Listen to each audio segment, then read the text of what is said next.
talking about the trope dead lesbian syndrome.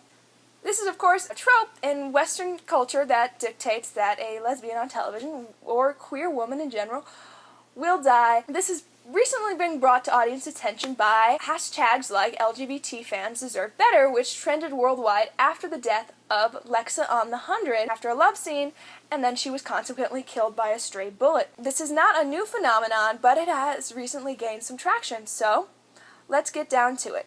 There has been 152 deaths on American television to date of queer women.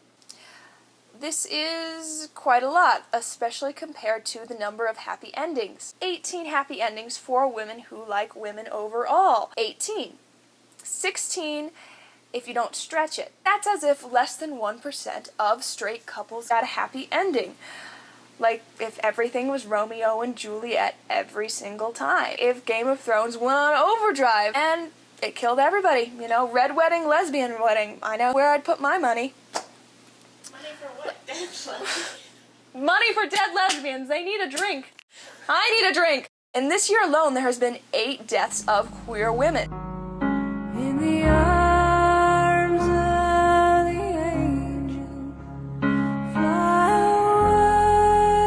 away from here. That is 30% of all representation killed off in just one season. The reason why so many queer women are being killed off can be traced back to American history and Western society overall. Well, we can draw a lot of this back to the 1920s, 30s, 40s, and 50s, where there was this common occurrence of a lesbian character often going after a straight female character.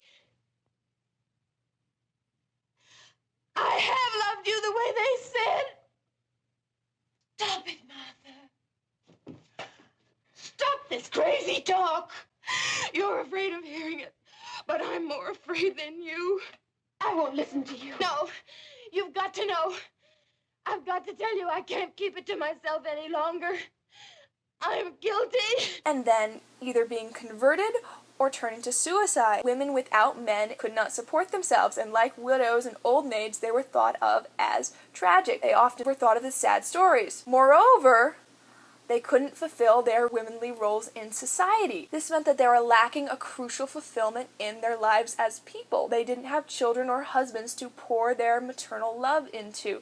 This was considered an empty life. Consequently, society saw them as degenerates, but also as these tragedies. This has carried over into the modern day, where we see again and again these tropes of women being killed off, given an archetype of disappointment and punishment for their actions, in this case, their sexuality. The second half of this is within the tropes sex is evil and all gays are promiscuous. These two overlap in many ways because, if gays are promiscuous and sex is evil, then gays are going to be killed. This can be drawn back to many of our villains, which we see are coded as gay, get killed off, and are very sexual. The women wear slinky dresses and they are sexually aggressive. The men are effeminate and even hit on the male protagonist. This can be seen in the most recent James Bond movie.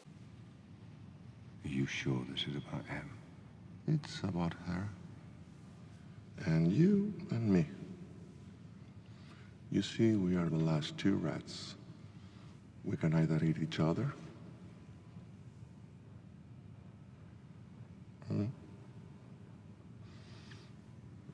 or eat everyone else. And now it can be viewed as a trope in television. The most iconic deaths, such as Tara in Buffy the Vampire Slayer. Your shirt. Tara? And now Lexa in the 100.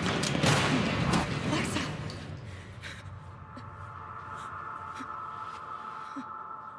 First, there was a love scene, and then after that, they were both killed by a stray bullet. Lexa. This is the consequence for their actions, in this case, their identity.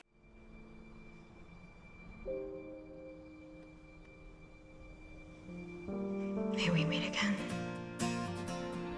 No one is saying that no lesbians or bi women should be killed off in television, but at the same time, 16, 18 if you stretch it, happy endings for these women who like women in our media, and 152 deaths. then there has to be another storyline. There has to be another narrative. There has to be another story.